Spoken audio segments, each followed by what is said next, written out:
Okay, welcome to this space. I'm gonna ask you, what do you think this is? Well, I'm just kind of tripped out because this is actual water. This is water. This is water that was not brought here by us. Whoa! So we are underground, or at least you could say beneath ground level today. And what you see in front of you is original water that just runs through here 24/7. Now, before we get to the story of where the water comes from and how and why it's here, what is this space? A mikveh. A mikveh is an ancient ritual bath. So people used to come here 2,000 years ago and purify before ascending to the temple. Around the land of Israel, we have found over 900 ancient ritual baths. In Jerusalem itself, over 170. He is unique, he's one of a kind. And why? Exactly what you said when we came in here, there's water. And it's not water that we brought. So how's the water getting through that hole? But the actual story is that we are not seeing the full size of the bath. The bath continues on the other side of that wall. So this entire wall was constructed later than the ritual bath itself.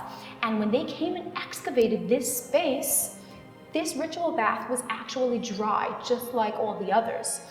But they touched that wall. And if you see the greenery, they realized that the moisture was gathering on the other side and all the water was concentrated there. And what they were worried about was the moment that they took out the dirt to expose this space, with nothing supporting the wall from here, the water pressure would cause it to break and fall and everything would be destroyed.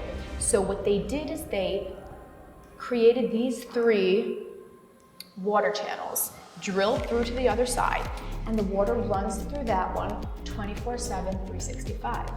Now, if we think about that for 1 second, if the water runs in and never stops, why is this place not flooded?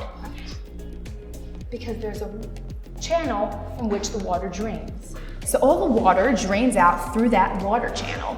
And what actually used to happen is that the water would flow through and there's a neighboring ritual bath on the other side of that wall. And both baths would fill up and the water level would rise. How do we know that?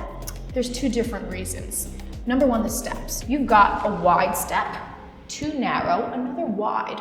Right. Why would you build stairs like this? Because when the water level would rise, you would stand on that step and immerse yourself. You wouldn't walk all the way down. In addition, if you look at the wall right behind you, you see the plaster, right? So you know that you wouldn't plaster to that height if the water didn't rise. Right. Sadly, the story is that in this wall, the channel which was created cracked throughout earthquakes, and the water is lost and never rises above this level, but it's still here. It's amazing. It's really amazing.